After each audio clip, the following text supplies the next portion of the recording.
I think my wife changed the lock while I was at work. The key won't turn. I jiggle it again, the familiar brass cool against my fingers. Click, click, nothing, just resistance, where there should be the easy slide of the deadbolt. I've used this key 1,000 times, and right now groceries in one arm, briefcase tucked tight, half asleep after a long day at work. I am not amused. Emily, I call, giving the solid oak door a knock. Hey, the lock's being weird. Did you deadbolt it funny again? Silence from within. I peer through the narrow, leaded glass window beside the door. Emily is standing in the hall, frozen halfway between the living room and the kitchen. She isn't moving toward the door. She's staring at me. Her face is bone white, her eyes wide and unblinking, fixed on mine through the distorted glass. She looks like she's seen a ghost. Emily, what's wrong? I knock harder, a flicker of unease tightening in my chest. Emily, hey, are you okay? Let me in, please. It's me. It's Ben. I rattle the handle, panic rising now, all my focus on her. A choked sob escapes her, her hand flying to her mouth. Tears well and spill over, tracking paths through her. Still, she doesn't move toward the lock. Emily, please. I hammer on the wood now. Open the door. Talk to me. What happened? She flinches like she's been struck, stumbling back a step. No, she whispers, shaking her head. No, no, this isn't possible. My heart kicks hard. Emily, honey, what's going on? I press my face closer to the door, voice low, urgent. Open the door. Please let me help you. She backs further into the shadows, her hands trembling at her sides. No, she says again, firmer this time. You can't be here. Emily, I say softly. It's me.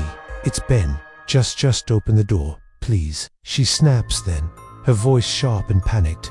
You're not Ben. Ben is dead. Silence slams between us. Her voice, when it returns, is a thin, broken whisper, barely audible through the thick wood. You died, Ben, 6 months ago. Another sob tears through her. We mourned you. I mourned you. 6 months. The impossibility of it slams into me. I remember yesterday morning kissing her sleep-warm cheek, the smell of her shampoo, the mundane argument about whose turn it was to take out the recycling. I remember to death her commute, the tedious budget meeting. Emily, that's insane. I'm right here. Look at me. I saw you this morning. I'm real. You look like him. She weeps, her voice thick with revulsion now, cutting through the fear. You sound almost like him, but you're not, Ben. Her terror isn't hysterical. It's cold, absolute, and utterly devastating. Please, just go away. Whatever you are, leave us alone, please. And then she turns. Her footsteps echo down the hall, leaving me stranded, exiled, on the porch of my own home. My breath stutters. My fingers go numb. I drop the groceries without realizing. Plastic bags splitting, cans rolling across the stoop. I dig in my pocket for my phone, hands trembling, but it isn't there. Of course it isn't there. Where the hell is it? Help! I shout, turning to the street. Somebody, please, I need help. Windows glow warmly in the distance. Cars pass. No one answers. I sprint down the sidewalk, nearly tripping on the curb, and tear across the block toward Mike's house, my oldest friend, the only person who might make sense of this. The porch light is off. I pound on the door with both fists. Mike, open up. It's Ben. Emily's not okay. She's saying crazy things. Please, man, I don't know what's going on. The living room curtain twitches. A sliver of Mike's face appears, pale, strained, eyes wide and bloodshot. The porch light flicks on. The door cracks open, and there's Mike, standing barefoot in the doorway, blinking against the glare. I open my mouth to tell him all that happened, but the look on his face stops me cold. It isn't confusion. It isn't disbelief. It's pure, unadulterated horror. The same look Emily wore. He sees me. His lips press into a thin, bloodless line, and the door snaps shut. Mike, don't do this, I roar, slamming my fist against the wood. It's me. His voice shrill with panic comes from an upstairs window. Stay away. I'm calling them. I'm calling the police. Get off my property. The window slams shut. That's when I hear the sirens faint at first, then rising into a full, shrieking wail that floods the street. Red and blue lights strobe across the trees, the houses, my face. 2 cruisers skid to a stop, blocking my car. The officers step out, hands hovering near their holsters, every movement cautious and controlled. "Sir, step away from the door, hands where I can see them." The female officer shouts. Relief crashes again into panic. "Officers, thank God. My wife, Emily, our house is right. Here she locked me out, changed the locks. She's having a breakdown. And Mike here." I gesture wildly at the house. He won't listen. Something's terribly wrong. "Please help her. She's alone and terrified." The male officer, younger, keeps his laser focus on me. "Sir, your name?" Calmly, "Ben Carter. I live right here. Please, you have to help me get to my wife. She needs me." The female officer's eyes flick to Mike's house. The upstairs window is open a crack. Mike's face is visible. He nods frantically, pointing at me, his mouth moving silently. "Him, that's him. Mr. Carter," the female officer says, her voice losing none of its edge. "You need to calm down. You're causing a disturbance. You're trespassing and causing distress." "Trespassing? He's my best friend. My wife needs help. Check your files. Call it in. I'm Ben Carter." My voice is raw, rising uncontrollably. The frustration, the fear, the sheer impossibility of it all boils over. I take an involuntary step toward her, hands gesturing wildly. "Sir, step back." Both officers shout in unison. The male officer draws his taser, not aiming, but holding it ready. "Hands behind your back. Now." "No, listen to me," I yell, the world narrowing to the flashing lights, their rigid faces, Mike's terrified eyes in the window. I don't resist, but my body is taut wire, vibrating with frantic energy, my words tumbling out in a desperate, incoherent stream. "She's my wife. The locks are new. 6 months is crazy. I was here yesterday. Mike, tell them it's me." "Place your hands behind your back, sir." The female officer moves fast, her grip firm on my wrist. The cold, hard click of the cuffs is a shocker sound of absolute, surreal finality that cuts through my panic. I don't fight, but my body trembles violently. "You're under arrest for trespassing and disorderly conduct. You have the right to remain silent." The words blur. I'm guided firmly, my protests dissolving into choked gasps into the back of the cruiser. Through the cage, I see Mike finally open his front door, talking rapidly to another officer, gesturing at me, his face still etched with pure fear. Neighbors watch from darkened windows. The station is a blur of harsh fluorescence and muffled sound, processing passers in a haze. Fingerprints pressed to the cold scanner, the sharp tang of metal in the holding cell where they leave me, just for now. Then the door clanks shut, and silence rushes in. Panic fades, leaving behind a hollow cold that settles deep in my bones, trembling just beneath the skin. "They called it trespassing. Disorderly conduct," said Emily locked me out, said Mike was terrified.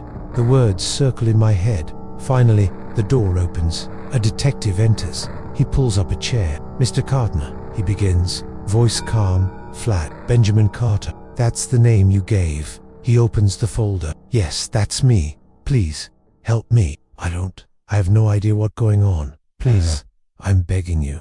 "Who are you?" "Ben Carter," I repeat. "Drop the act. Who are you? Please." "Sir, there is no use in lying to me.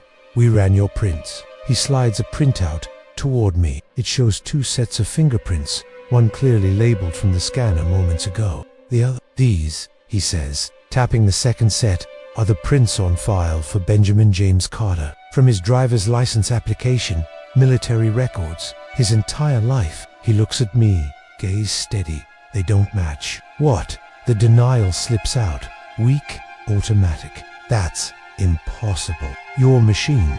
"The machine is fine," he says, his voice flat. "Your prints do not match the prints of Benjamin Carter." He slides another paper from the folder. A death certificate, Benjamin James Carter. Date of death, March 12th, 6 months ago. My address, my birth date, my parents' names. Official, sealed. This is the legal record. He slides over another document, a police report. Missing persons, Benjamin Carter. Vehicle recovered from Blackwater River. No sign of driver. Extensive search suspended. Dated 6 months ago. Then, a final sheet of property report. Complaint from Emily Carter. Address. Subject reports repeated attempts by unknown male impersonating deceased husband to gain entry to residence. Locks changed on date. 3 months ago. Security system installed. Date: last month. Subject described impersonator as identical to deceased spouse in appearance and voice, causing extreme distress. He closes the folder slowly. Your prints don't match Benjamin Carter's. Benjamin Carter is legally dead. His widow reports someone matching your exact description has been terrorizing her for months. Trying to get into the home you claim is yours. He leans forward slightly, his voice quiet, filled with a terrible, chilling certainty. So I need you to tell me, who are you, and why are you doing this to that poor woman? The detective's words hang in the air like frozen poison. Prints don't match, legally dead. Terrorizing her. They're facts, delivered with the crushing weight of bureaucracy. My mind scrambles, a rat in a flooding cage. This isn't denial anymore, it's pure animal panic, clawing at the bars of an impossible trap. Who am I? I echo. The detective's pitying stare burns like acid. I'm Ben Carter. That's my house. Emily is my wife, asterisk. Asterisk, my voice rises, sharper than I mean, echoing off the cinderblock walls. Can't you see? She's locked herself in there, terrified out of her mind. Thinking nonsense. I need to get into that house. She needs me. She needs to see me properly, to understand it's really me. I lean forward, the metal chair scraping harshly across the floor. Take me there, right now. Unlock the door. Let me show her. Let me touch her. She know it's me then. She has to. The detective doesn't flinch, but his eyes shift, hardening. That look isn't suspicion anymore. It's something colder, more cautious, like he's watching a dangerous animal pace inside a cage. Mister, whoever you are, he says evenly, Emily Carter is safe. She's under protection. She doesn't want to see you. She's terrified of you. Your insistence on forcing your way into her home, after everything we've documented, is deeply concerning. Concerning. A brittle laugh escapes me, high-pitched and wrong. She's my wife, asterisk. Of course I need to get to her. Can't you grasp that? She's confused, grieving, but I'm here.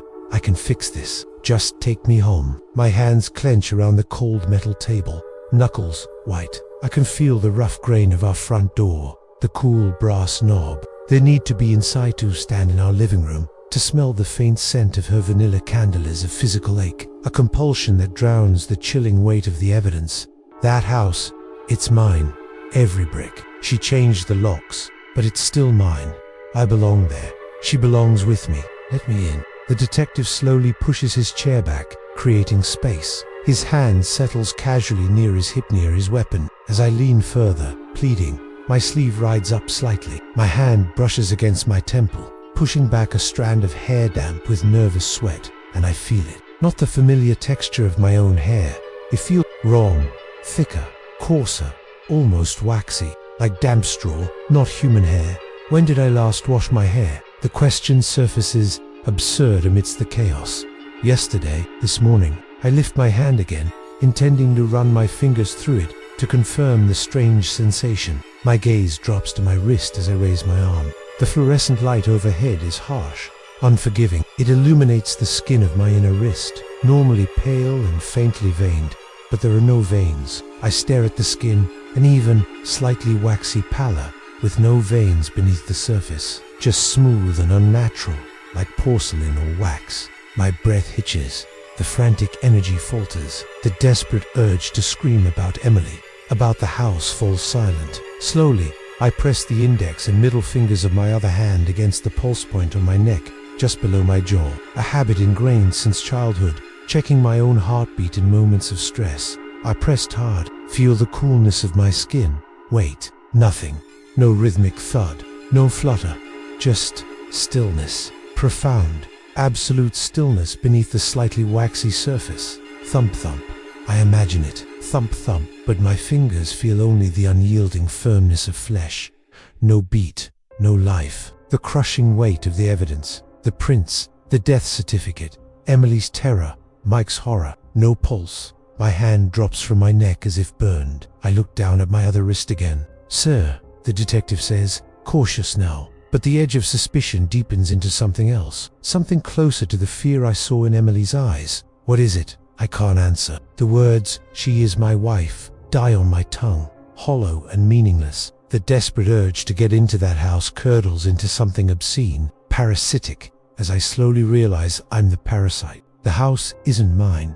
Emily isn't mine. They belong to Benjamin Carter, the man whose skin I wear. I look up to the detective, cold resolve blooming in me. I am Ben Carter. I am going home, one way or another. If you've ever experienced something similar, let me know in the comments below. Your story might be next.